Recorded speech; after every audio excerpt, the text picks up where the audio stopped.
Yeah. I ain't blaming Jay. Yeah. I'm not blaming me either. I'm blaming y'all. The fuck? All right.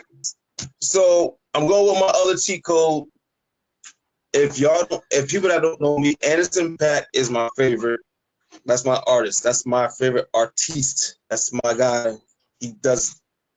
I mean, that's the top notch right there. So I'm bringing some Anderson .Paak, and it's featuring J. Cole. It's a song called Trippy. I knew Jay was going to be very, very R&B-ish. I knew he was. That's why I was like, you know what? I'm gonna try to bring some bounce.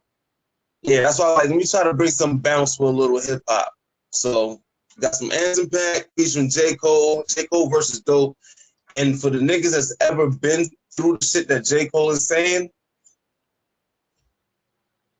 it's subtle shit, whatever. But let's type in song called Trippy, tap in.